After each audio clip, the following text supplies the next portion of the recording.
Tu Biblia en el libro de Mateo capítulo 23, versos 34 y 35. Jesús está hablándole a los fariseos. Jesús está exhortando a toda esta gente, les llama hipócritas, les dice de todo. Es tremendo lo que encontramos en Mateo 23, sin filtros o como dice, sin pelos en la lengua. Después te lo lee. Pero vamos a centrarnos en estos dos versículos y sobre todo en la parte final del verso 35. Pero la palabra dice: por tanto, he aquí yo os envío profetas y sabios y escribas, y de ellos a unos mataréis y crucificaréis, y a otros azotaréis en vuestras sinagogas y perseguiréis de ciudad en ciudad, para que venga sobre vosotros toda la sangre justa que se ha derramado sobre la tierra, desde la sangre de Abel, el justo, hasta la sangre de Zacarías, hijo de Berequías, a quien matasteis entre el templo y el altar.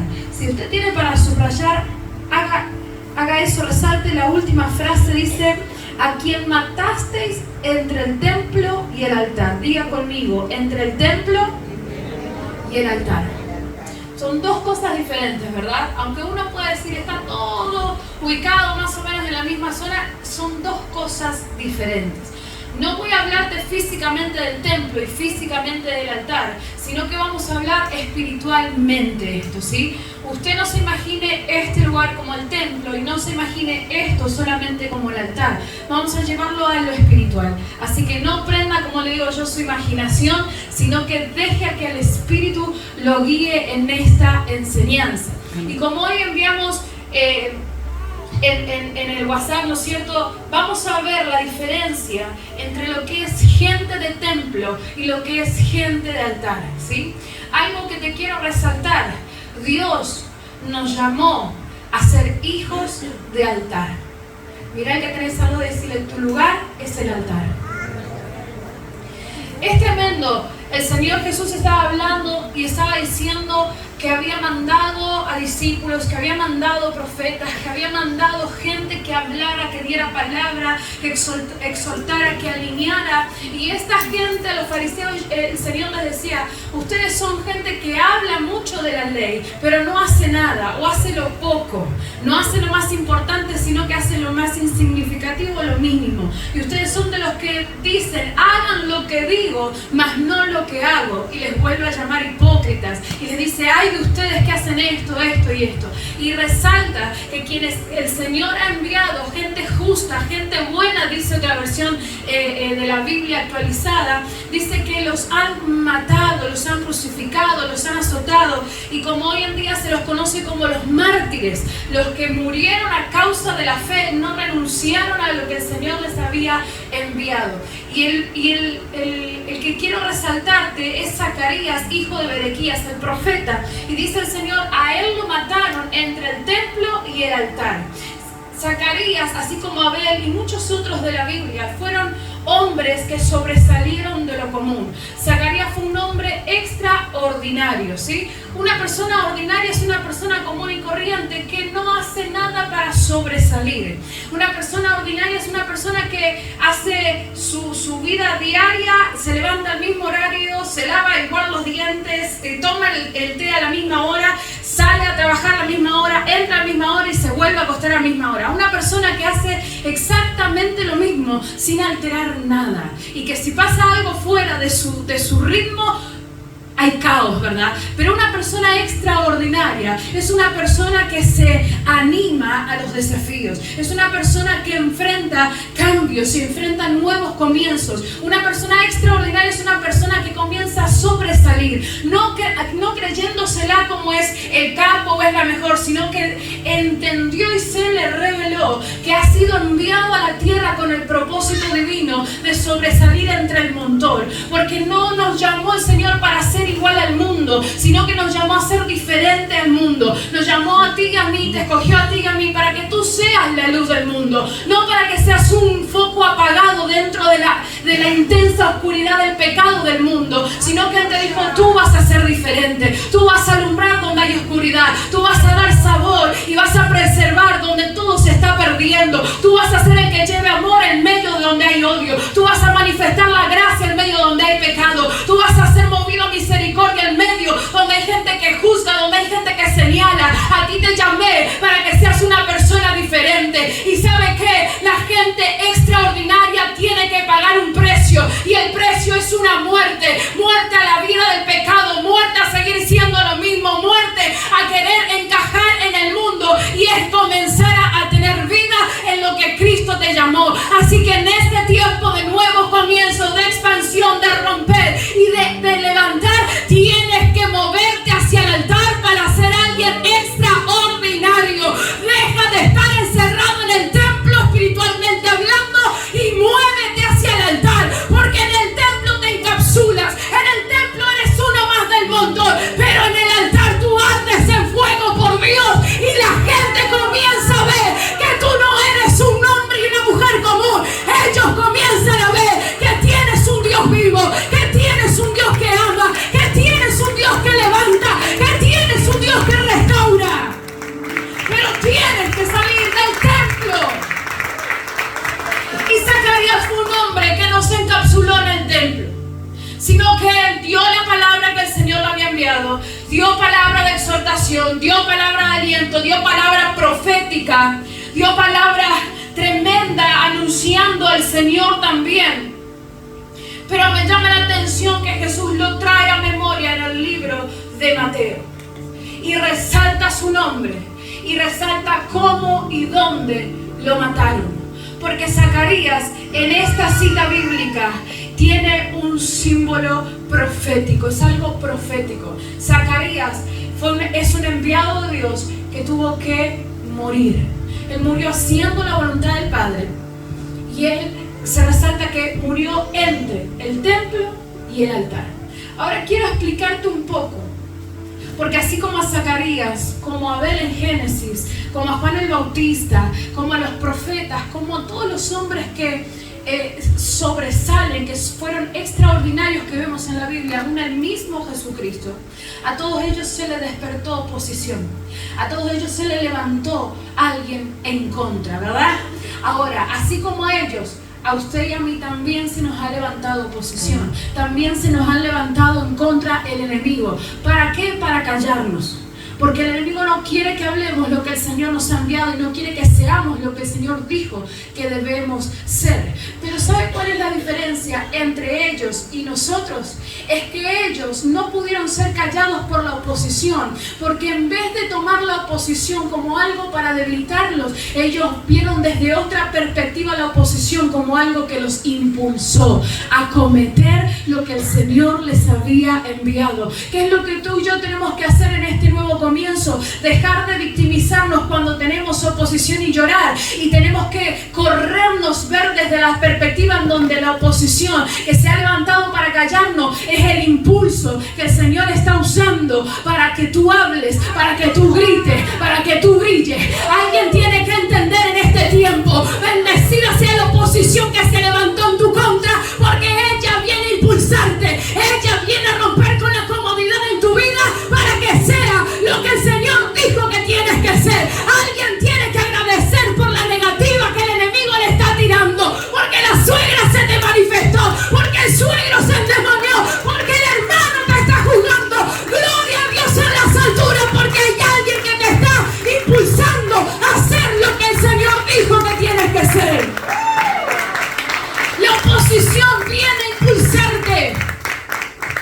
Es el tema, es qué hacemos con ella. Si la abrazamos, si nos victimizamos, o si decimos, mira, aunque duela, aunque estén apedreando a Zacarías, aunque estén apedreando a Esteban, aunque estén juzgando a este, aunque estén azotando y crucificando al otro, voy a hablar lo que el Señor me mandó a hablar. Voy a hacer lo que el Señor me mandó a hacer.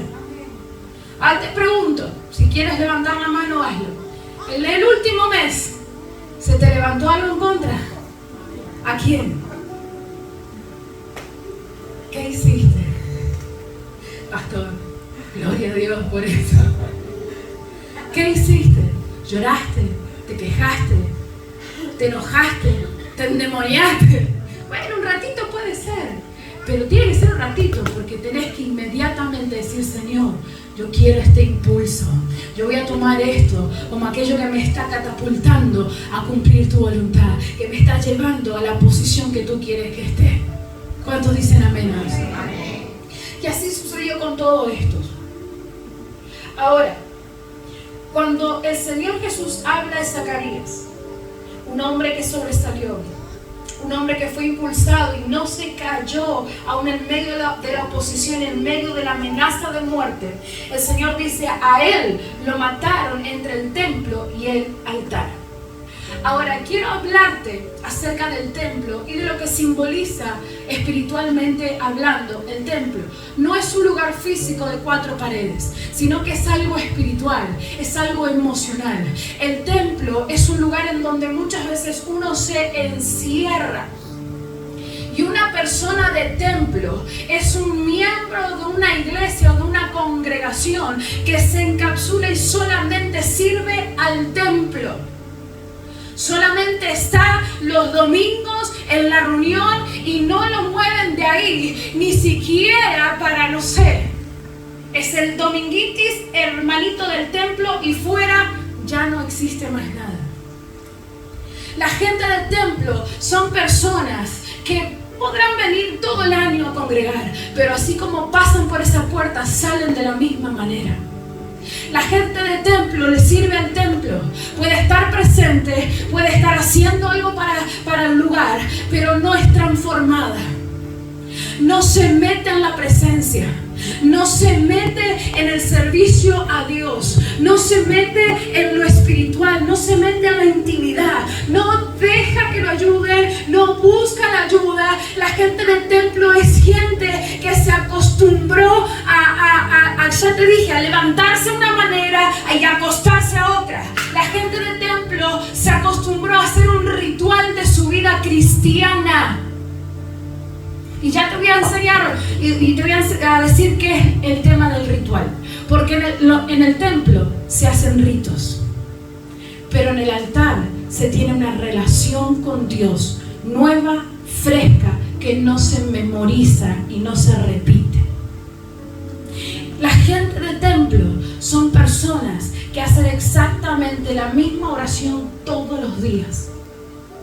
Y no entra en la profundidad de la relación con el Espíritu y no le permite al Espíritu cambiar esa mentalidad, cambiar esa forma. El templo, ya te dije, es un lugar de rituales sin vida. Quienes entraban en el templo en la antigüedad, entraban para hacer sacrificios por el perdón de sus pecados, ¿verdad? Había un día en el año en donde la gente iba, ofrecía sacrificios y donde la presencia venía, consumía eso y se retiraba.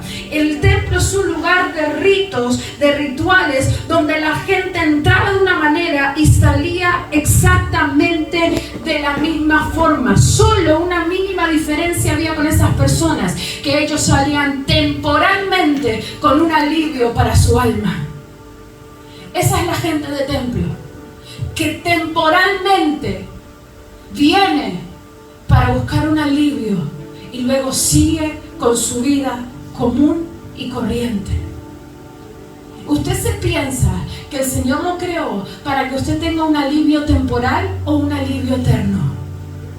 Dios te creó para que disfrutes de unas horas el estar bien y el resto de tu vida estar mal. O Dios te creó para que en Él, en su presencia, en relación, en el Espíritu, tú eternamente estés bien, eternamente estés fortalecido, eternamente estés con vida. La gente del templo solamente disfruta de un momento de alivio en donde puede levantar las manos y decirle: gracias, Señor, se me ha ido el peso. Pero a los 2-3 días la casa le vuelve duplicado el peso, le vuelve duplicada la ansiedad, le vuelve duplicado el enojo, le multiplica al enemigo la opresión.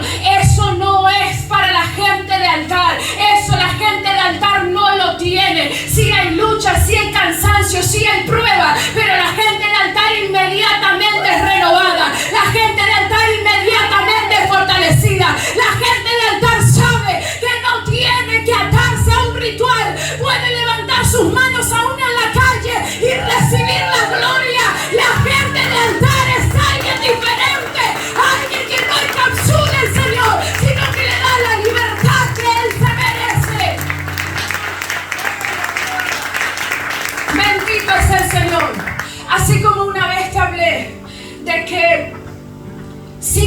simplemente congregar o simplemente estar en una iglesia no cambia. El templo, la gente del templo que dice, oh no, yo estoy ahí firme cada domingo, no me lo pierdo religiosamente. Esa gente en el templo y que es de templo no recibe cambio, no recibe transformación, no recibe algo nuevo.